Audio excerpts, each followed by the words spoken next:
Okay, I am recording. अरे फिर शुरू हो गए। ये बहुत पाप लगेगा इन लोगों को जो इस तरीके से तंग करते हैं। सर राइटिंग डिसेबल कर दो ना सर आप। सर ये दर्शन जैन है। यही दिख रहा है मेरे को। Writing disable. एक second.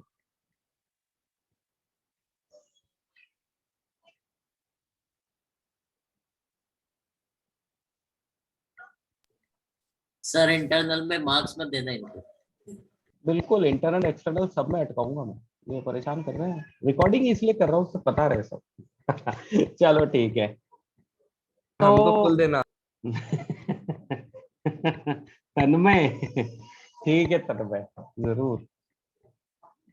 Okay, so yesterday we were studying about the components of business environment, जिसमें हमने economic environment देख लिया था।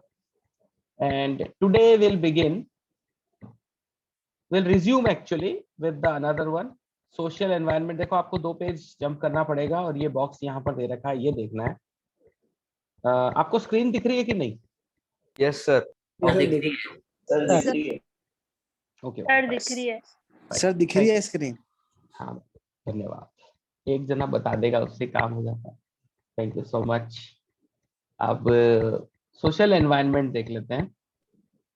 देखो, कल अपन ने देखा था economic environment, and point is जो हम अब तक डिस्कस कर रहे हैं वो ये है कि बिजनेस को बहुत सारी चीजों से इफेक्ट होता है जो बिजनेस के बाहर होती रहती हैं। ऐसी चीजें हमारे सराउंडिंग्स में हैं, हमारी चीजें जो लाइक कोई पर्सन, मतलब अपन ये कह सकते हैं कोई चीज यहाँ से जाती है। निष्ठा नोवाले सेइंग कल कोई वीडियो आई ही नहीं। मैंने लिंक भेज दिया है, मे बी आज भेज देंगे आप लोग को लिंक। मैंने हाँ, कल वाला वीडियो का लिंक आ जाएगा आपके पास में, डोंट वरी। हाँ, तो पॉइंट क्या है कि जो चीजें हमारे सराउंडिंग में होती है वो हमारे बिजनेस को अफेक्ट करती है। yesterday we were studying about economic environment and today we are taking social environment।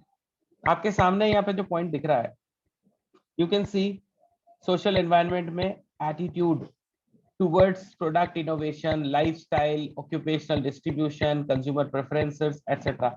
तो ये सोसाइटी के एटीट्यूड की बात हो रही है। You are doing your business, but how society is affecting your business, like their attitude, the attitude of people, those who are living in the society, they are affecting our business। like हमने कुछ नया innovate किया, एक नया product बनाया, लेकिन society ने उसको पसंद नहीं किया, या फिर बहुत ज्यादा पसंद कर लिया।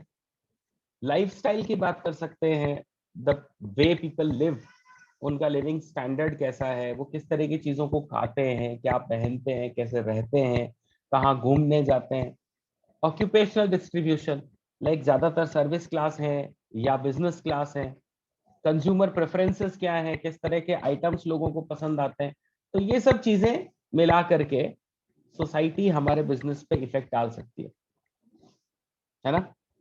जैसे भीलवाड़ा के अंदर एक तो जगह भी छोटी है और दूसरा ज्यादातर बिजनेस क्लास लोग हैं। तो इस कारण से यहाँ पर जो दूसरी इस तरह के बिजनेस है ना, जोमेटो, स्विगी या जो होम डिलीवरी वाले बिजनेस है, वो इतने ज्यादा पॉपुलर नहीं हो पाते हैं, लेकिन उतने नहीं है जैसे कि दूसरी सिटीज में। उसका एक बड़ा रीजन है, एक तो डिस्ट्रीब्यूशन बहुत बड़ा है, एरिया बहुत ज्यादा है बड़े बड़े, और दूसरा यहाँ पर मतलब बड़ी सिटीज की बात कर रहा हूँ, वहाँ सर्विस क्लास लोग भी काफी हैं। तो क्या होता है, सर्विस क्लास सुबह जाता है, शाम को वापस आता है, दिन भर में परेशान होता है, फिर वो रात को आकर के वो खाना बनाता है, परेशान होता है। इससे अच्छा वो देखता है चलो यार ऑर्डर कर देते हैं जोमेटो से या स्विगी से, खाना मंगा लेते हैं। तो वो ऐसा कर लेते हैं क्योंकि उनका टाइम बचाना चाह रहे हैं। हम भीलवाड़ा में रहते हैं ना, यहाँ बिजनेस क्लास लोग हैं, घर आते आते में भी वो ऐसा कर सकते हैं, कोई टाइम फिक्स नहीं है। मन करे जब वो अपने बिजनेस से उठ के आ सकते हैं। मैं ऐसा नहीं कह रहा करते होंगे सब, मैं कह रहा हूँ ऐसा कर सकते हैं, ठीक है। दूसरी बात यह कि जॉइंट फैमिलीज अभी भी भीलवाड़ा में काफी अच्छी है, तो इसीलिए यहाँ के जो लोग हैं वो लोग मिल करके सारे काम कर लेते हैं। घर का एक ही जना जाके घर के सारे काम करे आता है। तो इस तरह के बिजनेस जोमेटो, स्विगी, अर्बन क्लैब जैसे इतने ज्यादा पॉपुलर यहाँ नहीं हो पा रहे।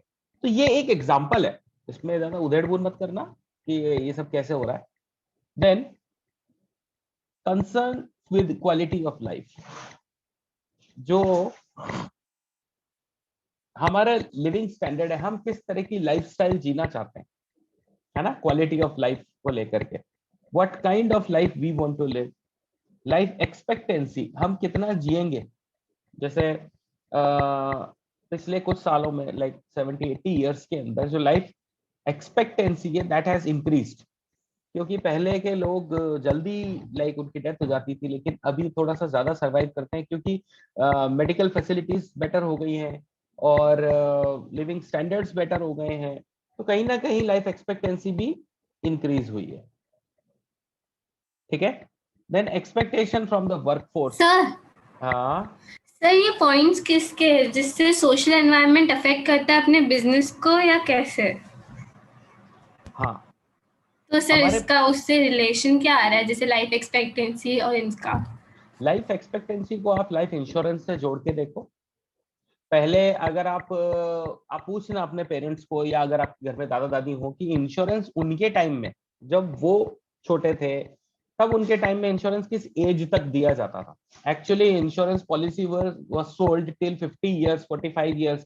अभी वो इंक्रीज करके 65-70 इयर्स तक भी दे रहे हैं, क्योंकि इंश्योरेंस कंपनीज को पता चल गया है कि लोग किस तरीके से जीते हैं, वो कितना ज्यादा जिएंगे, उस हिसाब से वो पॉलिसी बेच सकते हैं, है ना। ये एक एग्जांपल है लाइफ एक्सपेक्टेंसी। आप इसको ऐसे भी जोड़ सकते हो कि जो फैसिलिटीज हमको आजकल मिल रही है उससे भी हमारी लाइफ एक्सपेक्टेंसी इंप्रूव हुई है, और इसको वाइस वर्सा भी कर सकते हैं, क्योंकि लाइफ एक्सपेक्टेंसी अच्छी हो रही है, इसी कारण से हम लोगों का कंजम्पशन भी उसी तरीके से इंक्रीज हो जाता है। हॉस्पिटल्स बढ़ने लगे हैं, मेडिकल स्टोर्स खुलने लगे हैं। क्यों? क्योंकि हमारे यहाँ अगर बुजुर्ग बढ़ेंगे तो उस हिसाब से उस पर्टिकुलर हॉस्पिटल की भी डिमांड बढ़ेगी, जो उन बुजुर्गों को वो फैसिलिटी दे सकते हैं। ऐसे रिलेट करो इसको लाइफ एक्सपेक्टेंसी के साथ। समझ में आ रहा है? बीच बीच में टक टक की आवाज आ रही है, मे बी वो कुछ और होगा, ड्यू टू इंटरनेट कनेक्शन हो सकता है, बाकी ऐसा कुछ नहीं है। नो सर, आ रही सर। यस, वो हो सकता है वो इंटरनेट इशू आ होगा, रही है बाकी सर। यहाँ कुछ नहीं है। नो सर, सर आपके पास में कंस्ट्रक्शन तो नहीं चल रहा? नहीं, सर बंद हो गई। हो सकता है हो रहा है, मुझे नहीं पता, मेरे घर के आसपास नहीं वापस है। चालू। कोई गाड़ियां चल रही होंगी, मेरा घर कॉर्नर पे ही है इसलिए। ठीक है, छोड़ दो, ignore ignore. Sir earphone issue हो सकता है। पता नहीं। छोड़ो ना।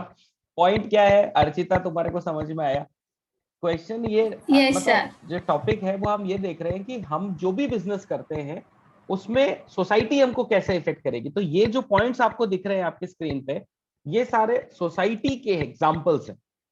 अब जैसे शिफ्ट ये आ रहा था, expectation from workforce, what people are expecting from the workforce, मतलब business, how business is expecting from the workforce to work. उनके यहाँ जो लोग काम कर रहे हैं उनसे वो क्या एक्सपेक्ट कर रहे हैं, हम वो बात कर रहे हैं, है ना। मैं बोल रहा हूं तो ये आवाज आ रही है, तो आने दो भाई, इग्नोर करो। हाँ, then shifts in the presence of women in the workforce, जिस हिसाब से विमेन का इन्वॉल्वमेंट है हमारे बिजनेस में, मतलब हम कह सकते हैं कि विमेन का भी आजकल काफी इन्वॉल्वमेंट बढ़ गया है। Females are in means they have given chance, हम मौका दे रहे हैं, विमेन को भी दे रहे हैं। तो जिस हिसाब से विमेन इंक्रीज हो रही है बिजनेस के अंदर, वो भी सोसाइटी का इफेक्ट हो सकता है। बर्थ एंड डेथ रेट्स कह सकते हैं, पॉपुलेशन शिफ्ट जैसे रूरल से अर्बन की तरफ मूव कर रहा है, वो भी हो सकता है। Then education system and literacy rates, consumption habits, composition of family मतलब जॉइंट है कि न्यूक्लियर है। तो ये सोसाइटी के एग्जांपल्स हैं जो हमारे बिजनेस पे इफेक्ट डाल रहे हैं। सर इफेक्ट अच्छा भी हो सकता है, बुरा भी हो सकता है। हाँ बिल्कुल, अपॉर्चुनिटी एंड थ्रेट्स बोथ। ठीक है, मतलब आप लाइफ लाइफ एक्सपेक्टेंसी, हाँ बोलो। सर लाइफ एक्सपेक्टेंसी को ऐसे भी ले सकते हैं कि वर्कर कितने आगे साल तक काम ज्यादा, अगर लाइफ एक्सपेक्टेंसी उसकी बढ़ जाए तो वो हाँ ज्यादा हाँ हाँ, ईयर्स तक यस वर्क कर सकता है। यस यस यस, ये भी सही एग्जांपल है, बिल्कुल सही है। क्योंकि हमें यही देखना है कि हम वर्कर को जिस एज के अंदर हायर कर रहे हैं, हमारे पास वो कितने टाइम तक काम करेगा। बिल्कुल सही है। सर तो ट्रेडिशन भी आएगा क्या सोशल एनवायरनमेंट में? बिल्कुल आएगा, ट्रेडिशन, रिलीजियन, कल्चर, ये सब कुछ आएगा, है ना, एवरीथिंग। मतलब जो कुछ भी सोसाइटी से रिलेट कर रहा है, बस ये ध्यान रखना जो सोसाइटी से इफेक्ट हमारे बिजनेस पे आ रहा है, सोसाइटी से इफेक्ट आ रहा है ना। थर्ड पॉइंट है हमारे सामने सर ये सब टेक्नोलॉजिकल। क्वेश्चन हाँ आंसर्स आए तो ऐसे लिख सकते हैं ये सारे पॉइंट्स। हाँ बिल्कुल। वैसे यहां से क्वेश्चन आने के चांसेस ऐसे ही रहेंगे, आपके सामने ये एग्जाम्पल होगा और आपको आइडेंटिफाई करना होगा कि ये कौन सा वाला एग्जाम्पल है, यानी कि ये कौन सा डायमेंशन है। जैसे पॉइंट ये आ जाता है कि because of increasing pollution the government has banned plastic bags. तो पोल्यूशन इंक्रीज हो रहा है, यानी ये सोशल फैक्टर है, ठीक है, क्योंकि पोल्यूशन बढ़ रहा है और गवर्नमेंट इसको बैन कर देती है, तो ये लीगल फैक्टर आ गया। तो we can see here two types of environments, एक सोशल भी आ रहा है और दूसरा लीगल भी आ रहा है। ऐसे एग्जांपल आएंगे और ऐसे ही क्वेश्चंस में से अपने को आइडेंटिफाई करना पड़ेगा, ठीक है। एक्सप्लेन करने जैसे क्वेश्चन जनरली नहीं आते हैं, मतलब मैंने नहीं देखे एक्सप्लेन करने जैसे, और अगर आ जाए तो you can write these examples, no problem, ठीक है। अब मैं वापस थोड़ा सा पीछे जा रहा हूं क्योंकि टेक्नोलॉजिकल एनवायरनमेंट के लिए हमारे पास कोई बॉक्स नहीं दे रखा है, ठीक है, टेक्नोलॉजिकल एनवायरनमेंट का कोई बॉक्स नहीं है, इसलिए यहां पर एग्जांपल इसी के अंदर से देख लेते हैं। इसमें आ जाएंगे relating to scientific improvements and innovations. अगर कोई ऐसी चीज इनोवेट हो रही है हमारे आसपास में जिसको यूज करके हम बिजनेस कर सकते हैं, तो वो टेक्नोलॉजिकल एनवायरनमेंट में आ जाएगा। इसमें आ रहा है जैसे technological advancements in computers and electronics. जैसे पहले सीडी रोम्स या information kiosk, internet, world wide media, या ऐसी कोई भी चीज जिसमें इंटरनेट और टेक्नोलॉजी यूज हो रही है, उन सबको अपन टेक्नोलॉजिकल एनवायरनमेंट में रख सकते हैं। जैसे एक एग्जांपल था कि दिवाली टाइम पे क्योंकि स्वीट्स की डिमांड अच्छी खासी होती है, तो एक आदमी ने एक चॉकलेट बनाई, चॉकलेट, chocolove.com नाम से, चोकोलव है ना, और chocolove.com नाम से एक वेबसाइट बना करके उस वेबसाइट के थ्रू उसने लोगों को उसको सेल किया। तो क्या क्या चीजें नजर आ रही है? The person has developed a chocolate because in Diwali festival season time the demand for sweets increases, ये सोशल दिख रहा। फिर उसने chocolove.com नाम से एक ऐप बनाया, एक वेबसाइट बनाई और चीजों को सेल किया, तो ये टेक्नोलॉजिकल हो गया, क्योंकि यहाँ इंटरनेट के यूज की बात हो रही है, ठीक है। ऐसे देखेंगे इसको, टेक्नोलॉजिकल में इससे ज्यादा और कुछ दे नहीं रखा है। तो जहां पर आप इसमें एग्जांपल ले सकते हैं, जैसे स्टॉक मार्केट के अंदर जो सेंसेक्स और निफ्टी को अपन चेक कर सकते हैं कहीं भी बैठ करके, वो भी टेक्नोलॉजिकल का एग्जांपल है। हम अभी ऑनलाइन क्लास ले पा रहे हैं, ये भी टेक्नोलॉजिकल का एग्जांपल है। ऐसे कोई भी चीज जिसमें कि टेक्नोलॉजी यूज हो रही होगी, वो सब टेक्नोलॉजिकल एनवायरनमेंट का पार्ट बन जाएंगे, ठीक है। देन हम आगे बढ़ते हैं पॉलिटिकल एनवायरनमेंट की तरफ। इंटरेस्टिंगली पॉलिटिकल एनवायरनमेंट में सबसे पहले तो ये अंडरलाइन कर लेना, general stability and peace in the country. शांति वाला पी से ध्यान रखना, ये PEACE, ठीक है।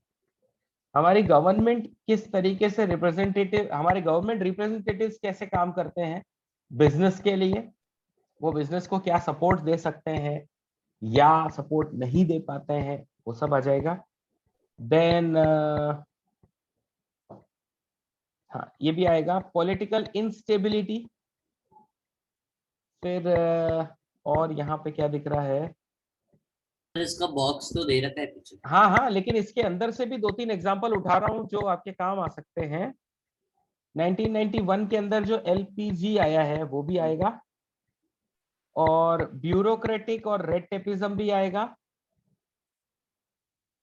ब्यूरोक्रेटिक रेड टेपिज्म मतलब समझते होंगे आप।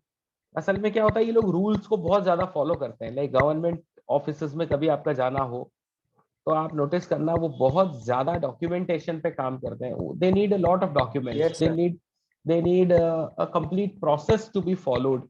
मतलब हर चीज के अंदर बहुत सारी चीजों को, आई मीन हर छोटी छोटी चीज को उनको कंप्लीट करना होता है। ऐसा नहीं है कि उसको लेट गो कर दें कि नहीं कोई बात नहीं, ये नहीं है तो दूसरा दे दो, ऐसा नहीं है। अगर वहाँ आधार कार्ड लिखा तो होना ही चाहिए, अगर वहाँ पैन कार्ड लिखा तो होना ही चाहिए, काइंड ऑफ। तो ये ब्यूरोक्रेटिक रेड टेपिज्म है। ये सब पॉलिटिकल में आएगा, ये देखना आप, ये एग्जाम्पल है इसका। पॉलिटिकल का बॉक्स आगे दे रखा है यहाँ पे, है ना। इसको देखते हैं अपन, पॉलिटिकल एनवायरनमेंट में क्या क्या आ रहा है। सी, एक बात पहले अपन क्लियर कर लें, पॉलिटिकल को हम सीधे ओनली गवर्नमेंट से रिलेट नहीं करेंगे, ठीक है। गवर्नमेंट पॉलिटिकल एनवायरनमेंट का एक पार्ट है, बट गवर्नमेंट पॉलिटिकल एनवायरनमेंट ही नहीं है। क्योंकि सबसे पहले एग्जांपल कॉन्स्टिट्यूशन ऑफ कंट्री दे रखा है। मे बी आपकी न्यू बुक्स में कॉन्स्टिट्यूशन नहीं होगा, मे बी बुक्स में हो सकता है या नहीं होगा, लेकिन ये ओल्ड बुक में है। असल में कॉन्स्टिट्यूशन को पॉलिटिकल का पार्ट क्यों बोलते हैं, because constitution is made at parliament. जो लॉ बनता है ना वो पार्लियामेंट में बनता है, लेकिन एनफोर्समेंट कोर्ट के थ्रू होता है, ठीक है। इसलिए अगर केवल कॉन्स्टिट्यूशन लिखा होगा तो it will be part of political environment. Then prevailing political system, what system we are following in our country, what political system, ठीक है। the degree of politicization of business, business का politicization, यानी कि हम जो बिजनेस कर रहे हैं वो कितना ज्यादा इफेक्ट हो रहा है हमारे पॉलिटिकल चीजों से, है ना। Then dominant ideologies and values of major political parties, हमारी पॉलिटिकल पार्टीज के क्या थॉट्स है वो सब भी इसमें आएंगे। पॉलिटिकल पार्टीज के thoughts, what they think about the business. जैसे कहते हैं कि जब कांग्रेस थी तो वो चाहते थे कि मल्टीनेशनल कंपनीज इंडिया में आए, लेकिन बीजेपी इस चीज को अलाउ नहीं करती थी। वो अलग बात है कि मोदी गवर्नमेंट के आने के बाद में FDIs इंक्रीज हुए हैं और इन्होंने भी लिबरलाइजेशन को और ज्यादा इंक्रीज किया है, तो इसको अपन आइडियोलॉजी कह सकते हैं उनकी। Then the nature and profile of political leadership and thinking of political personalities, यानी कि जो हमारे पॉलिटिकल लीडर्स हैं उनकी थिंकिंग, उनका लीडरशिप का तरीका। लाइक मोदी जी हमेशा अलग अलग कंट्रीज में जाते रहते हैं, पॉलिटिकल लीडर्स से मिलते रहते हैं, तो ये उनकी थॉट, उनका काम करने का तरीका है, ये भी पॉलिटिकल एनवायरनमेंट में आएगा। जैसे इससे रिलेटेड एक क्वेश्चन था, because Modi ji visited Japan, and because of that now Japan is ready to invest in our country for bullet train। तो मोदी जी गए तभी बुलेट ट्रेन की बात हुई, तो ये पॉइंट आ गया हमारे लिए मोदी जी की पर्सनालिटी को लेकर के, कि उनका तरीका है काम करने का। वो वहां जाते हैं, बात करते हैं और फिर उनसे एक कॉन्ट्रैक्ट बना के आते हैं। Then the level of political morality, political morality मतलब कितनी पॉलिटिकल पार्टीज मॉरल वैल्यूज को फॉलो कर रही है, वो सब भी इसमें आएगा, ठीक है ना।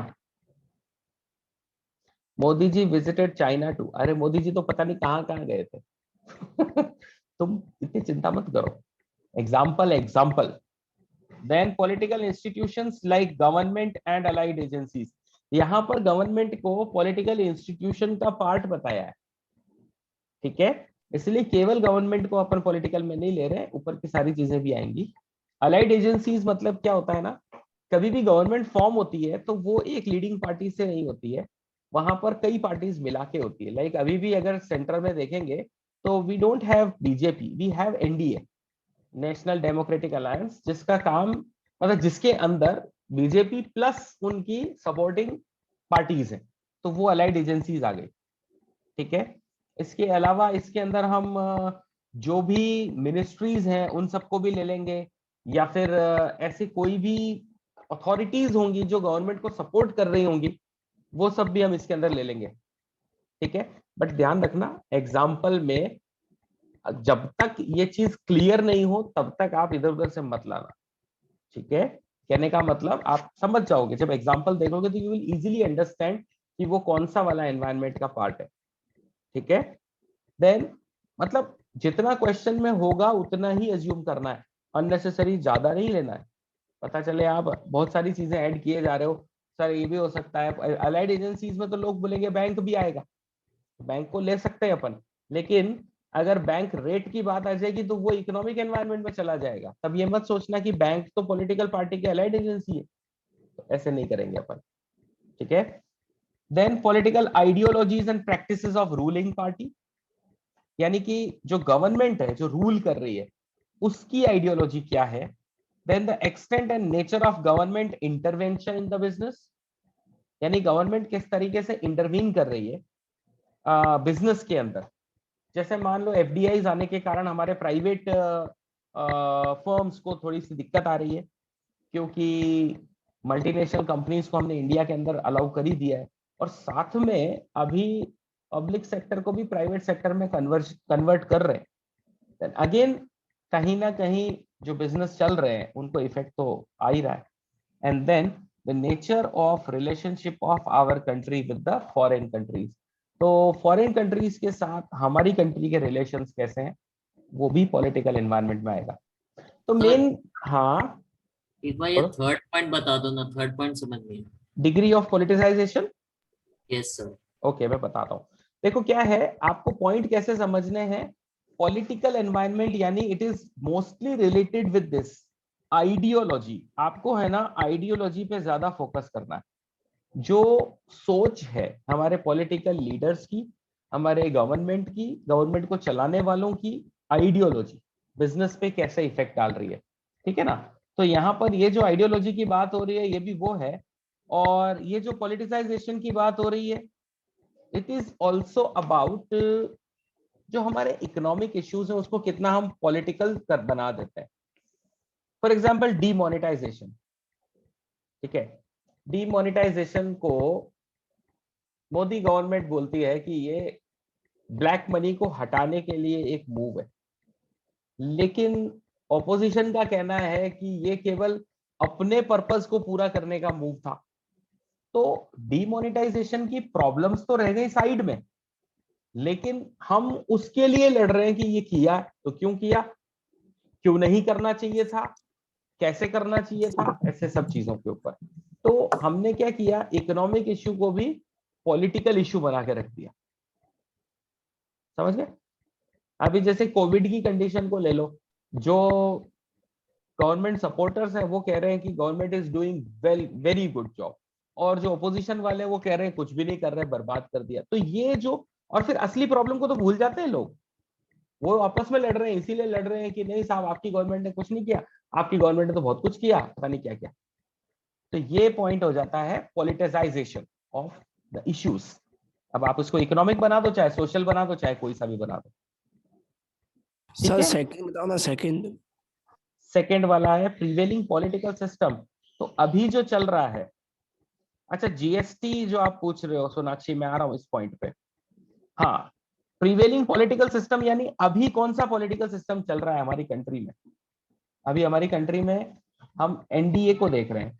वी हैव एनडीए जिसमें रूलिंग पार्टी बीजेपी और अलाइड एजेंसीज हैं साथ में, उनकी थॉट्स है ना, हमारा जो पॉलिटिकल सिस्टम है उनका वर्किंग स्टाइल, वो किस तरीके से इश्यूज को देखते हैं और कैसे उस इशू को वो इम्प्लीमेंट करते हैं या फिर उसका सॉल्यूशन निकालते हैं, वो पॉलिटिकल सिस्टम है। Okay sir, thank you. ठीक है, ओके। तो अभी आपने पूछा जीएसटी क्या है। देखो, अगर हम बात कर रहे हैं कि जीएसटी अनाउंस किया, लाइन आती है GST announced by the government, तो ये अनाउंसमेंट पॉलिटिकल है। जीएसटी को एनफोर्स किया है कि जिसने जीएसटी फाइल नहीं किया उस पर पेनल्टी लगेगी। ये एनफोर्समेंट लीगल है।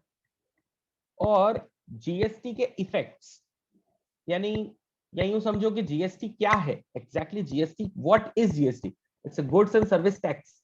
तो टैक्स हमारे लिए इकोनॉमिक है, ठीक है। अगर आप बात कर रहे हो कि अनाउंसमेंट किसने किया तो पॉलिटिकल है, इफेक्ट जो है वो इकोनॉमिक है, और एनफोर्समेंट जो है वो लीगल है। तो आपको लाइन में से देख करके आइडेंटिफाई करना पड़ेगा कि ये अनाउंसमेंट की बात हो रही है या एनफोर्समेंट की बात हो रही है या फिर उसके रिजल्ट्स की बात हो रही है। और सर अगर पूरा तो एक ही ना। नहीं, अलग है ना, ये अलग है, एक नहीं है। मतलब हम मैं बात कह रहा हूँ कि अपन हाँ को क्वेश्चंस में आया जैसे जीएसटी है, मतलब हाँ कोई दूसरा एग्जांपल ले लो जो, हाँ और आप जैसे बताते हो सोशल भी हो सकता है, पॉलिटिकल भी हो सकता है, और लीगल कुछ भी हो सकता है। हाँ। तो अपन को तो एक ही लेना है ना नहीं, एग्जाम में। आप तीनों को देखोगे। चलो ऐसा लिखते हैं अपन, ऐसा क्वेश्चन आ गया, GST announced by the government. GST announced by the government, the business which will ignore GST will be penalized। Penalise की स्पेलिंग, हाँ ठीक है, अगली लाइन में लिख देता हूं। और आगे दे रखा है, नहीं इधर नहीं, इधर लिखते हैं, GST is goods and service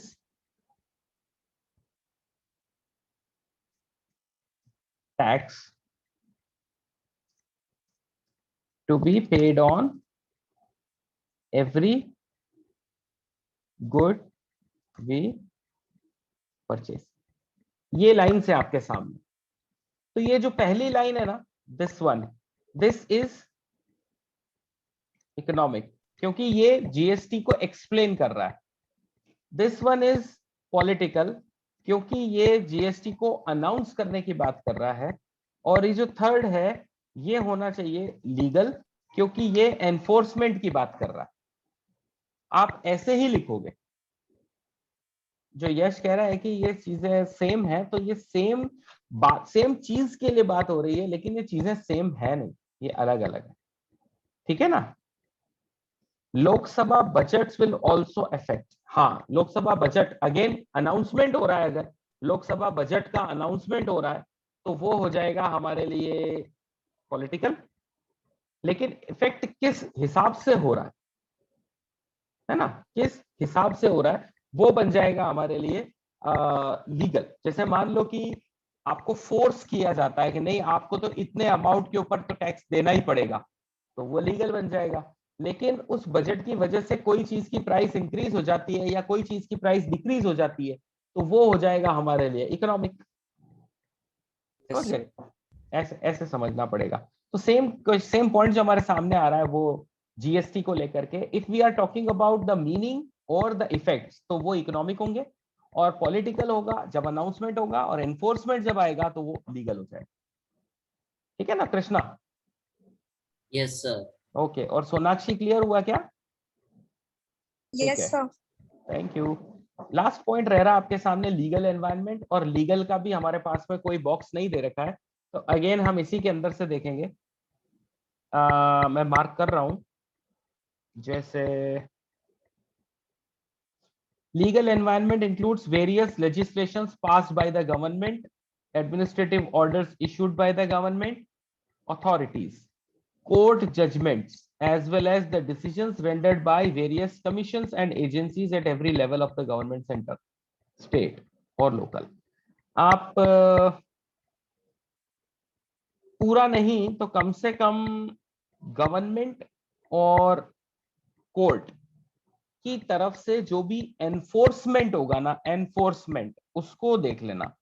there should be some enforcement, यानी कि आपके ऊपर किसी ना किसी तरह का कोई प्रेशर आएगा अगर उसको एनफोर्स किया तो। मैं कोशिश कर रहा हूँ लिखने की, जो मुश्किल है थोड़ा। एनफोर्समेंट,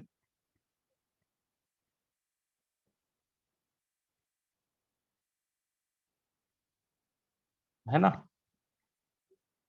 अगर कहीं पर कुछ भी एनफोर्स होगा तो वो लीगल में आएगा।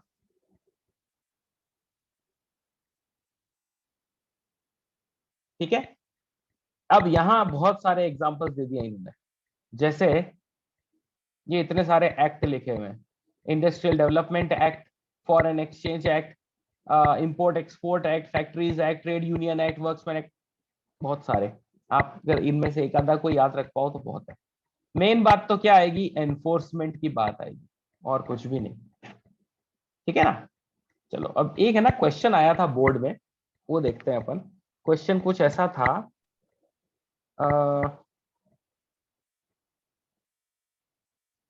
ड्यू टू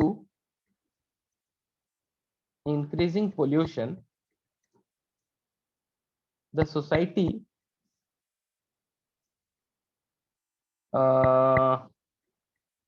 नहीं, ऐसे नहीं, ऐसे लिखते हैं, एग्जैक्ट मुझे भी याद नहीं आ रहा है।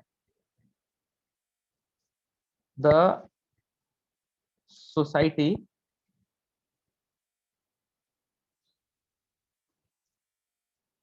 Spelling error,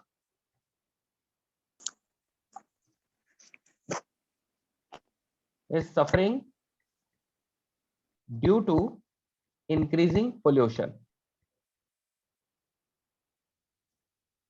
The court passed the orders to ban polythene bags. Thus, the firms started manufacturing jute bags, which were less costly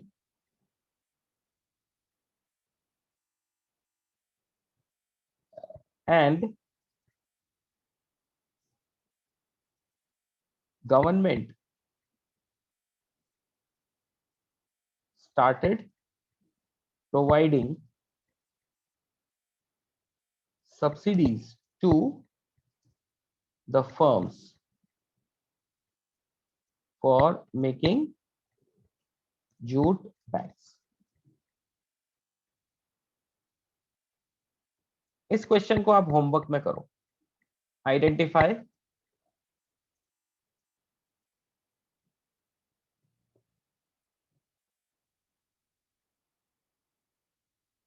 इसमें आप क्या आइडेंटिफाई करोगे? Identify the business environment, dimensions of business environment.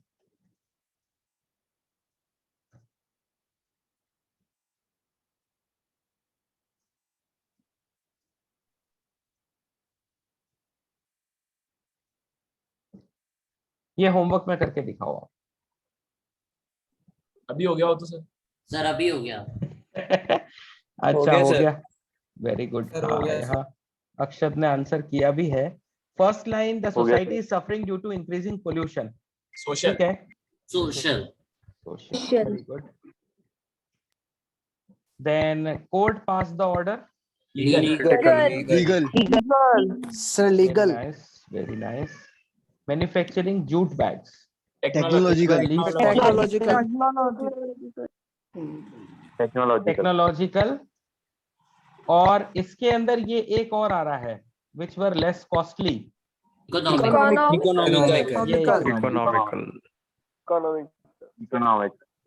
बिल्कुल बिल्कुल। और ये वाला हो गया पॉलिटिकल। बस तो ऐसे क्वेश्चंस आते हैं। ये 2014 में आया हुआ क्वेश्चन है, ठीक है ना। तो इसी तरीके का क्वेश्चन आएगा, और अपने को फॉर्मेट भी यही लिख रखना होता है। सबसे पहले आप ऊपर की मतलब जो मेन आंसर होगा वो पहले लिखोगे, और आगे पूरी की पूरी लाइन लिखोगे उसके अंदर। ठीक है, same to same. Yes sir. हाँ बिल्कुल ऐसे ही। ठीक है, सो दिस इज इट, आज की क्लास बहुत है, मेरे ख्याल से अब अगली क्लास का टाइम हो रहा है। Kindly keep on reading and will meet you soon. Good day, bye bye bye sir bye sir. Good night sir. Bye bye. Good night sir. Good night sir. Good night नहीं है, good day. अरे good day संभालो तुम लोग। Sweet dream sir. हाँ thank you, वाह जाओ तुम। मैं किसको असाइन करके जाऊं, यहाँ तो सारे के सारे ही भयंकर हैं। सर मैं हूँ ना, राजवीर खजांची।